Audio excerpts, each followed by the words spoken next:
नमस्कार।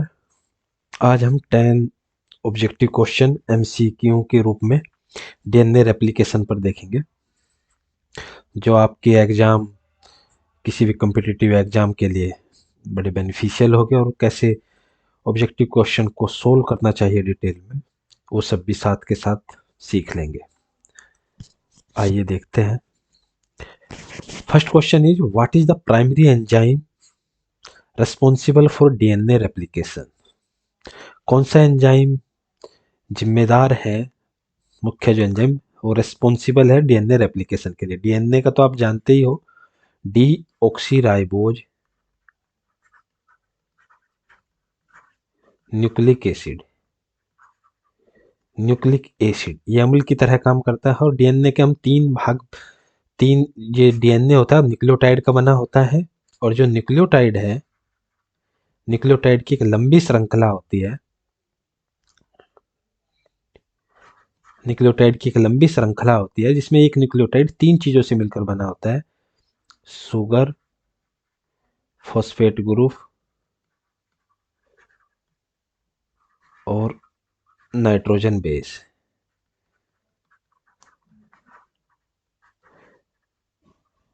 कुछ nitrogenous base होते हैं, शुगर होती है और फास्फेट ग्रुप होता है। शुगर और फास्फेट ग्रुप हर एक डीएनए में इक्वल होते हैं, समान होते हैं। अंतर जो होता है वो नाइट्रोजन बेस का होता है। 4 तरह के होते हैं: एडेनिन, ग्वानिन, साइटोसिन और थायमिन। ये 4 चीजें डिफरेंट होती है, अदरवाइज शुगर और फास्फेट दोनों सेम होते हैं। जो एसिड लिखते हैं न्यूक्लिक एसिड, ये जो एसिड इसका व्यवहार है डीएनए का, वो फास्फेट की वजह से होता है। जो फास्फेट ग्रुप है उसकी वजह से इसमें एक फास्फोरस होता है और 4 ऑक्सीजन होते हैं। शुगर जो है हम जानते हैं पेंटोज शुगर है, जो 5 कार्बन की शुगर है, 5 कार्बन शुगर होती है इसमें। और इसकी शुगर को बोलते हैं डीऑक्सी राइबोज। और आरएनए की शुगर होती है राइबोज।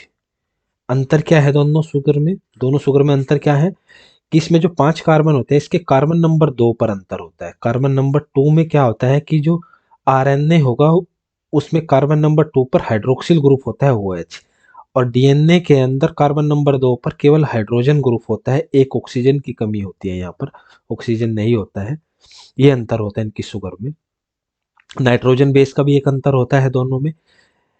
डीएनए में थाइमीन होता है जबकि आरएनए में थाइमीन की जगह यूरेसिल होता है। ठीक है। और जो इसकी शुगर का जो अंतर हमने अभी देखा था कि कार्बन नंबर 2 पर जो हाइड्रोक्सिल ग्रुप है आरएनए में और डीएनए में जो हाइड्रोजन ग्रुप है, इसी के अंतर की वजह से डीएनए स्टेबल होता है। क्योंकि डीएनए में एक ऑक्सीजन कम है इसलिए स्टेबल होता है, क्योंकि ऑक्सीजन रिएक्टिव होता है। और आरएनए नॉन स्टेबल होता है। ये कुछ अंतर है। एक अंतर और आप देख सकते हो आरएनए और डीएनए में, आरएनए मोस्टली सिंगल स्टैंडर्ड होता है। मोस्टली मेनली सिंगल स्टैंडर्ड होता है, हमेशा नहीं होता। कुछ वायरस ऐसे होते हैं जिनमें डबल स्टैंडर्ड भी होता है। और डीएनए मेनली डबल स्टैंडर्ड होता है। ये कुछ अंतर है आरएनए और डीएनए के। तो यहाँ पर क्वेश्चन है कि what is the primary enzyme responsible for DNA replication.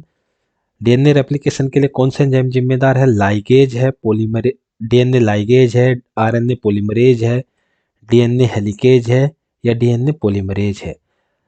तो जो डीएनए रेप्लिकेशन के लिए एंजाइम मेनली जिम्मेदार है वो है डीएनए पॉलीमरेज। पॉलीमर से बना है पॉलीमरेज। पॉलीमर का मतलब होता है एक बहुलक की एक लंबी श्रृंखला। किसकी श्रृंखला होती है? न्यूक्लियोटाइड की, जिनको हम मोनोमर बोलेंगे। मोनोमर टर्म दे सकते हैं इसकी न्यूक्लियोटाइड को, न्यूक्लियोटाइड की। तो न्यूक्लियोटाइड की एक लंबी श्रृंखला या मोनोमर की एक लंबी श्रृंखला पॉलीमर होती है। और उसको सिंथेसिस, उस पॉलीमर को बनाने वाला जो एंजाइम होता है वो पॉलीमरेज होता है। और डीएनए की न्यूक्लियोटाइड को जोड़ता है इसमें, इसके लिए डीएनए पॉलीमरेज है। Question number 2, during DNA replication the enzyme DNA helicase is responsible for. DNA helicase का काम क्या है? लास्ट क्वेश्चन में भी ये ऑप्शन था, सी पर देखिए डीएनए हेलिकेज। यहाँ ना डिस्कस करके बाकी सब आगे डिस्कस हो जाएंगे। तो यहाँ पर देखते हैं कि डीएनए हेलिकेज का क्या काम होता है। डीएनए रेप्लिकेशन में होता क्या है कि डीएनए जो होता है वो डबल हेलिक्स होता है।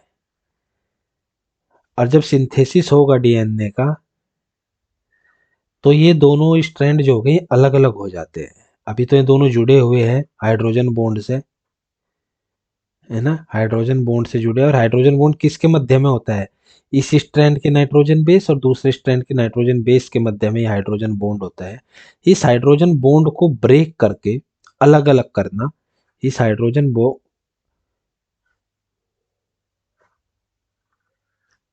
ये इस तरह से इनको अलग अलग कर देता है यहाँ से, ये यहाँ पर। तो इस तरह से जब ये दोनों स्ट्रैंड अलग अलग हो जाते हैं, ब्रेक कर दिया हाइड्रोजन बॉन्ड, ये काम जो कर, और फिर यहाँ पर डीएनए का सिंथेसिस होता है। एक स्ट्रैंड पे इस तरह से सिंथेसिस होना शुरू होगा फोर्क की तरफ, और ये रेप्लिकेशन फोर्क बनता है यहाँ पर ये जो वाई जैसी संरचना दिख रही है ना ऐसे, ये इसको रेप्लिकेशन फोर्क कहते हैं। और एक सिंथेसिस इधर से टुकड़ों में बनता है। तो ये जो दो स्ट्रैंड अलग अलग हुए, ये काम होता है डीएनए हेलिकेज का। ऑप्शन देखिए, adding nucleotide to the growing strand, नहीं, ये तो डीएनए पॉलीमरेज का काम है, और वो भी डीएनए पॉलीमरेज थर्ड मेनली।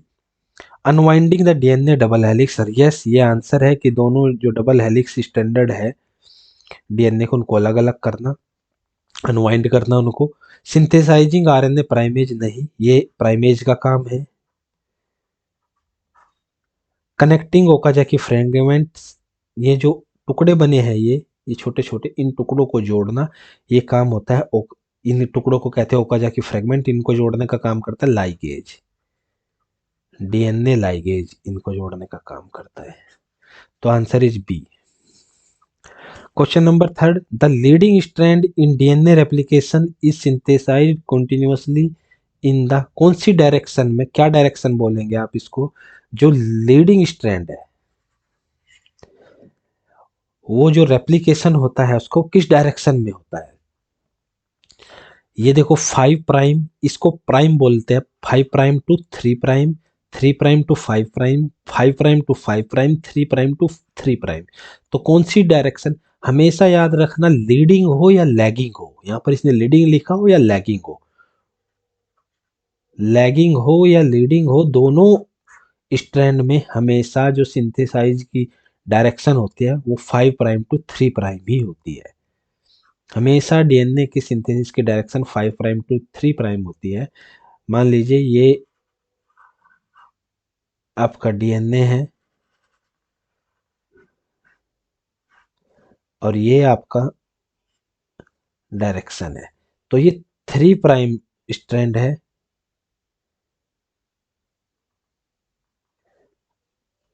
ये 3 प्राइम टू 5 प्राइम। जिस स्ट्रैंड पर सिंथेसिस होगा इसको बोलेंगे टेम्पलेट, टेम्पलेट डीएनए बोलते हैं हम इसको, टेम्पलेट स्ट्रैंड। जिस पर सिंथेसिस होगा वो लैगिंग स्ट्रैंड हो या लीडिंग स्ट्रैंड हो, उसकी डायरेक्शन होती है 3 प्राइम टू 5 प्राइम। जो डीएनए का सिंथेसिस बनेगा, जो नया बनेगा डीएनए जिसका रेप्लिकेशन होगा, जो रेप्लिकेशन से बनेगा उसका होता है 5 प्राइम टू 3, इसका अपोजिट होगा। यहाँ अगर 3 प्राइम है तो इधर 5 प्राइम होगा। तो ऑप्शन में कौन सा? ये रहा, 5 प्राइम टू 3 प्राइम, ये इस तरह से बढ़ता जाएगा। तो आंसर हो गया इसका ये। What is the function of RNA primase in DNA replication? RNA primase का क्या फंक्शन है डीएनए रेप्लिकेशन में? याद रखना, जब डीएनए का सिंथेसिस होता है तो शुरुआत जो सिंथेसिस की नया स्ट्रैंड बनना शुरू होगा वो एकदम डीएनए नहीं जुड़ता है। यहाँ पर कुछ न्यूक्लियोटाइड जो है, एक छोटा सा न्यूक्लियोटाइड आरएनए का जुड़ता है, आरएनए थोड़ा सा यहाँ बनेगा। ये लीडिंग स्ट्रैंड है जिस पर कॉन्टिन्यूअस होगा, और लैगिंग स्ट्रैंड पर टुकड़ों में होगा। तो याद रखना, लीडिंग स्ट्रैंड पे एक आरएनए प्राइमर बनता है और लैगिंग स्ट्रैंड पर हर टुकड़े के साथ एक नया मैनी प्राइमर बनेंगे यहाँ पर। तो डीएनए सिंथेसिस होने के लिए सबसे पहले कुछ आरएनए की न्यूक्लियोटाइड जुड़ती है, फिर इन न्यूक्लियोटाइड पर डीएनए पॉलीमरेज, फिर इन न्यूक्लियोटाइड पर डीएनए पॉलीमरेज डीएनए का सिंथेसिस करता है। बाद में डीएनए पॉलीमरेज कौन सा? थर्ड, ये प्रोकैरियोट्स की बात है। डीएनए पॉलीमरेज थर्ड जो है वो इस पर डीएनए न्यूक्लियोटाइड जोड़ता है। ये जो आरएनए प्राइमर है, फिर बाद में जब हो जाता है सिंथेसिस लगभग पूरा, तो डीएनए पॉलीमरेज फर्स्ट इस आरएनए को डिलीट करता है, जो आरएनए का छोटा सा प्राइमर है, यहाँ पर इसको डिलीट करके डीएनए की सीक्वेंस जोड़ता है। तो आरएनए प्राइमेज का फंक्शन क्या है? पहला दे रखा unwinding the DNA double helix, नहीं ये तो हेलिकेज का है, अभी हमने देखा। सिंथेसाइजिंग आरएनए प्राइमर, यस ये आंसर सही है, आरएनए प्राइमर का सिंथेसिस करना। कनेक्टिंग ओकाजाकी फ्रेगमेंट, नहीं ये तो एक्शन लाइगेज का है, डीएनए लाइगेज। जो लैगिंग स्ट्रैंड पर बनते हैं, याद रखना लैगिंग स्ट्रैंड पर बनते हैं, ये लाइगेज का है।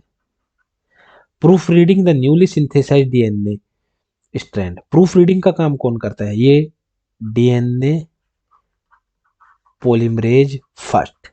अभी जो मैं बता हूं आरएनए को भी डिलीट करता है, आरएनए प्राइमर को भी यही डिलीट करता है। डीएनए पॉलीमरेज फर्स्ट उसको डिलीट करके जब प्रूफ रीड करता है, उसको दोबारा से रीड करता है कहीं कोई खामी तो नहीं रह गई, तब ये आरएनए प्राइमर को डिलीट करता है, यहाँ पर फिर डीएनए की न्यूक्लियोटाइड ऐड करता है। तो इसका आंसर हो गया synthesizing RNA primer, option b. The Okazaki fragments are associated with the synthesis of the, कौन से स्ट्रैंड पर डीएनए रेप्लिकेशन के दौरान ओकाजाकी फ्रेगमेंट बनते हैं? अभी हमने देखा है कि डीएनए में हमेशा याद रखना, डीएनए के जो दो स्ट्रैंड अलग अलग होते हैं जब सिंथेसिस होगा, तो इनको अलग अलग कौन करता है? खूब देख लिया हमने कि यह हेलिकेज एंजाइम करता है। एक स्ट्रैंड पर लगातार कॉन्टिन्यूअस सिंथेसिस होता है, जो 5 प्राइम टू 3 प्राइम होता है सिंथेसिस होने वाला है। दूसरा स्ट्रैंड पर टुकड़ों में होता है, छोटे छोटे टुकड़े बनेंगे, ये भी 5 प्राइम टू 3 प्राइम भी बनते हैं, ठीक है। तो ये जो टुकड़े बनते हैं इसको लैगिंग स्ट्रैंड बोलते हैं। लैगिंग इसलिए क्योंकि इस पर जो डीएनए का सिंथेसिस है वो लीडिंग स्ट्रैंड के मुकाबले थोड़ा बाद में शुरू होता है, ठीक है, थोड़ा बाद में शुरू होगा इस पर, इसलिए पीछे रह जाता है थोड़ा लैगिंग स्ट्रैंड इस पर। लैगिंग स्ट्रैंड पर जो फ्रेगमेंट बनते हैं, इन्हीं फ्रेगमेंट को ओकाजाकी फ्रेगमेंट बोलते हैं, लैगिंग स्ट्रैंड पर बनते हैं, और साइंटिस्ट के नाम पर इनका ओकाजाकी फ्रेगमेंट है। अब ये जो बन जाएंगे, ये कौन से स्ट्रैंड पर बनेंगे? अभी यही देख लेते हैं, लीडिंग स्ट्रैंड पर, लैगिंग स्ट्रैंड पर। Answer is lagging strand. इस पर कैसा सिंथेसिस हो रहा है? डिसकंटिन्यूअस। और लीडिंग स्ट्रैंड पर कौन सा हुआ था? कॉन्टिन्यूअस। कोई बीच में ब्रेक नहीं होता, ब्रेक नहीं होगा तो इस पर एक याद रखना, कॉन्टिन्यूअस पर एक ही आरएनए प्राइमर बनेगा शुरुआत में, और डिसकंटिन्यूअस पे हर टुकड़े के साथ नया प्राइमर बनेगा। तो मैनी प्राइमर, हर टुकड़े के साथ एक नया प्राइमर बनेगा। टेम्पलेट तो वर्ड दोनों स्ट्रैंड के लिए किया जाता है, डीएनए टेम्पलेट, जब जिस स्ट्रैंड पर सिंथेसिस होगा उसको टेम्पलेट वर्ड दिया जाता है। कॉम्प्लीमेंट्री का ये होता है कि एडेनिन के साथ हमेशा थाइमिन जुड़ता है और साइटोसिन के साथ हमेशा ग्वानिन जुड़ता है, ये इनका कॉम्प्लीमेंट्री पैटर्न होता है डीएनए का। एडेनिन के साथ हमेशा थाइमिन, दोनों एक स्ट्रैंड में अगर यहाँ एडेनिन होगा तो नया स्ट्रैंड जो बनेगा उस पर यहाँ पर थाइमिन होगा, और दोनों के बीच में कितने बॉन्ड बनते हैं? हाइड्रोजन 2। और साइटोसिन और ग्वानिन के बीच में कितने बॉन्ड बनते हैं? 3। तो अगर यहाँ जी हो गया तो नया स्ट्रैंड बनेगा उसमें सी बनेगा, इसमें 3 बॉन्ड बनेंगे यहाँ पर। Which statement accurately describe the role of DNA ligase in DNA replication? अभी हमने देखा है कई बार कि डीएनए लाइगेज का काम क्या होता है डीएनए रेप्लिकेशन के दौरान। रेप्लिकेशन जब होता है, रेप्लिकेशन का मतलब होता है मैनी कॉपी बनना, एक डीएनए की सिंथेसिस होना, नई कॉपी बनना। तो डीएनए लाइगेज का काम होता है ओकाजाकी फ्रेगमेंट को जोड़ना, अभी हमने कई बार देख लिया। It unwinds the DNA double helix, नहीं ये तो हेलिकेज का काम है। इट सिंथेसाइज आरएनए प्राइमेज, नहीं ये प्राइमेज या आरएनए प्राइमेज लिख सकते हो आप, ये उसका काम है। It connects Okazaki fragment, right, ये आंसर इज सही। डी ऑप्शन दे रखा है इसने, it proof reads the DNA sequence, नहीं ये डीएनए पॉलीमरेज फर्स्ट का काम होता है।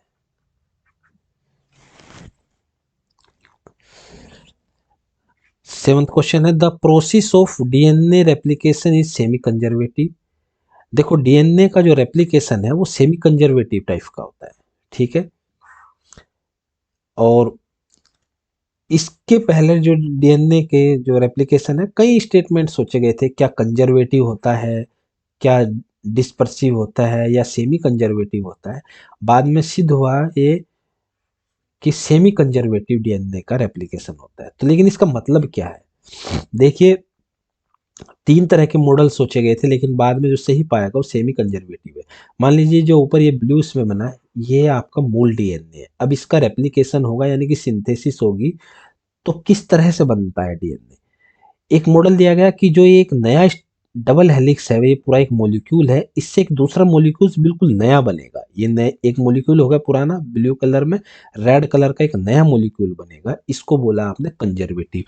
पहला मॉलिक्यूल में कोई छेड़छाड़ नहीं हुई, वो कंजर्व रहा, दोनों स्ट्रैंड उसके एक साथ रहे। एक होता है डिस्पर्सिव। डिस्पर्सिव में क्या कहा गया कि जो मूल डीएनए होता है, ये आपका ब्लू कलर का जो दिखा रखा है, ये होता है, ये ब्रेक हो जाता है बीच से और फिर रैंडमली एक दूसरे की कॉपी करके इसमें नया, मतलब यहाँ से ब्रेक हो गया यहाँ से, तो नया जो डीएनए बना है इसकी कॉपी करके ये बन गया और इसकी कॉपी ये बन गया, और ये रैंडमली एक दूसरे से मिल जाता है। यानी कि जो दो नए मॉलिक्यूल्स बने उसमें दोनों स्ट्रैंड कुछ हिस्सा पुराने का होगा कुछ नए का होगा, ठीक है, मिक्स होंगे। ये होता है आपका डिस्पर्सिव। सेमी कंजर्वेटिव में क्या कहा इन्होंने कि ऐसा नहीं होता है, कि दोनों स्ट्रैंड जो है मूल डीएनए के वो दोनों अलग अलग होते हैं, एक दूसरे से अलग हो जाते हैं और दोनों पर एक नया नया स्ट्रैंड बनता है। देखिए दो मॉलिक्यूल्स ये है, एक ये जो एक मॉलिक्यूल है इसमें ब्लू कलर का पुराने डीएनए का जो मूल डीएनए है उसका एक स्ट्रैंड है, और जिस पे सिंथेसिस हुआ ये उसका दूसरा स्ट्रैंड है रेड। ऐसे ही दूसरे मॉलिक्यूल्स में ब्लू कलर का एक स्ट्रैंड से सेम है और दूसरा एक नया स्ट्रैंड यहाँ पर सिंथेसिस हुआ है। तो सेमी कंजर्वेटिव ये कहता है कि जो दो नए मॉलिक्यूल्स बने हैं दोनों नए मॉलिक्यूल्स में एक एक स्ट्रैंड पुराना रहता है, पुराने इसके जो जिससे सिंथेसिस हुआ है इसको पेरेंटल मान लीजिए मूल डीएनए, और एक एक स्ट्रैंड नया बनता है, इसको सेमी कंजर्वेटिव बोलते हैं। लेकिन जो दोनों स्ट्रैंड बने हैं दोनों के दोनों स्ट्रैंड में पुराने जो इसका मूल डीएनए है उसका एक एक स्ट्रैंड रहेगा। तो इसके ऑप्शन है कि both strand of parental DNA are preserved in the daughter molecules. Molecules जो है डॉटर मॉलिक्यूल्स जो बने हैं ये इन दोनों में प्रिजर्व रहता है, सुरक्षित रहता है। जो पेरेंटल डीएनए था, ब्लू कलर का पेरेंटल डीएनए था, उसके दोनों स्ट्रैंड इसमें रहते हैं, दोनों में एक एक रहेगा, है ना। दूसरा ऑप्शन दिया इसने कि one strand of the parental DNA is preserved in the daughter molecules. One strand जो है, एक स्ट्रैंड जो है ऑफ द पेरेंटल डीएनए, जो ये पेरेंटल आपका ब्लू डीएनए है उसका एक स्ट्रैंड प्रिजर्व रहता है अलग अलग डीएनए मॉलिक्यूल्स में। Both strand of the parental DNA are completely replaced in the daughter molecules. दोनों स्ट्रैंड जो है वो कंप्लीटली प्रिजर्व रहते हैं, ठीक है। बोथ स्ट्रैंड कंप्लीटली रिप्लेस्ड किए जाते हैं, एक दूसरे से बिल्कुल रिप्लेस किए जाते हैं, और जो नया मॉलिक्यूल्स बनेगा डॉटर, इनका कहना है कि वे बिल्कुल नए रहेंगे, ऐसा नहीं होता है। डी है the DNA replication process occur in two phase. ये भी आंसर नहीं है, सेमी कंजर्वेटिव से इसका कोई मतलब नहीं है। तो थोड़ा सा जो आपको डाउट हो सकता है पहले और दूसरे में हो सकता है कि both strand of the parental DNA are preserved in the daughter molecules. एक ही मॉलिक्यूल्स में दोनों स्ट्रैंड प्रिजर्व रहते हैं, नहीं। One strand of the parental DNA is preserved in daughter molecules. अगर देखो इसको डॉटर मॉलिक्यूल्स जो है आपके दोनों अलग अलग मॉलिक्यूल्स है, दोनों में एक एक स्ट्रैंड जो है वो प्रिजर्व है, एक एक स्ट्रैंड प्रिजर्व है। तो ऑप्शन इसका b is correct. The enzyme responsible for removing RNA primers and replacing them with DNA during DNA replication. कौन से एंजाइम के द्वारा आरएनए जो प्राइमर्स बना था, आरएनए प्राइमर्स जब भी डीएनए रेप्लिकेशन होता है सबसे पहले आरएनए प्राइमर्स बनता है जिसको प्राइमेज बनाता है, और आरएनए प्राइमेज आप इसको बोलोगे, एंड इसको रिप्लेस करता है विद डीएनए। इसको यहां से हटाकर जो हमारा नया स्ट्रैंड बनता है, इस पर सिंथेसिस होगी तो पहले जो आरएनए प्राइमर बनेगा और फिर इस पर नया स्ट्रैंड बनना शुरू हो जाएगा। तो ये जो आरएनए प्राइमर बना, कौन सा एंजाइम इसको यहाँ से हटाएगा, रिप्लेस करेगा, यहाँ से हटाकर इसको, और फिर नया इस पर डीएनए स्ट्रैंड ऐड करेगा यहाँ पर इतने हिस्से पर। तो कौन सा एंजाइम होता है? डीएनए पॉलीमरेज थर्ड नहीं, डीएनए पॉलीमरेज थर्ड तो आरएनए प्राइमर बनने के बाद अपना काम शुरू करता है और ये पूरा कंटिन्यूअसली सिंथेसिस करता जाता है। डीएनए लाइगेज नहीं, ये ओकाजाकी फ्रेगमेंट को जोड़ता है। डीएनए हेलिकेज नहीं, ये तो दो जो स्ट्रैंड होते हैं डबल हेलिक्स, इनको अलग अलग करने का काम करता है। डीएनए पॉलीमरेज फर्स्ट, यस, ये एंजाइम जो काम करता है प्रूफ रीडिंग का, रिपेयर का, गैप फिलिंग का, ये सब इसके काम होते हैं। प्रोकैरियोट्स की बात है, तो ये सब इसी के काम होते हैं। और ये यहाँ से आरएनए को रिप्लेस करेगा और यहाँ पर डीएनए ऐड करेगा जितने हिस्से में आरएनए निकाला इसने। Which DNA strand is synthesised discontinuously during DNA replication? याद रखना डीएनए रेप्लिकेशन में दो स्ट्रैंड होते हैं ना, तो दोनों स्ट्रैंड अलग अलग हो जाते हैं हेलिकेज के द्वारा। एक स्ट्रैंड पर लगातार सिंथेसिस होता है जिसको आप बोलते हो लीडिंग स्ट्रैंड, और दूसरा स्ट्रैंड पर होता है टुकड़ों में ओकाजाकी फ्रेगमेंट बनते हैं, उसको बोलते हो आप, जो जिस पर हुआ है लैगिंग स्ट्रैंड। तो इसका ये क्वेश्चन यहाँ यही है कि कौन से स्ट्रैंड पर डिसकंटिन्यूअसली होता है? तो लैगिंग स्ट्रैंड पर हुआ है, देख लीजिए। ऑप्शन ए लीडिंग स्ट्रैंड नहीं, इस पर तो कंटिन्यूअसली होता है। Lagging strand yes, answer is b. Template strand तो दोनों को बोलेंगे, जिस पर सिंथेसिस होगा उनको टेम्पलेट स्ट्रैंड बोलते हैं। कॉम्प्लीमेंट्री भी दोनों एक दूसरे के रहते हैं, तो answer is lagging strand. Last question, the enzyme responsible for proofreading and correcting errors in the newly synthesized DNA strand is?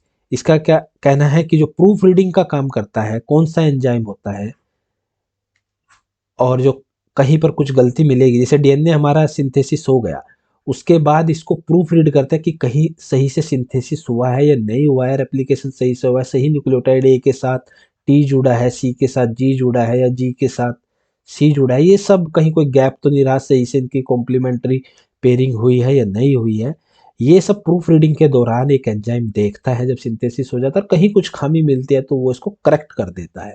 तो कौन सा एंजाइम जिम्मेदार है? डीएनए लाइगेज नहीं, ये तो ओकाजाकी फ्रेगमेंट को जोड़ेगा। डीएनए पॉलीमरेज थर्ड नहीं, ये डीएनए रेप्लिकेशन को करता है। डीएनए हेलिकेज नहीं, ये डीएनए को दो स्ट्रैंड होते हैं उनको अनवाइंड करता है, अलग अलग करता है। DNA polymerase first, yes, answer is D. इसका आंसर हो गया डी। तो ये 10 क्वेश्चन हो गए, इससे आपका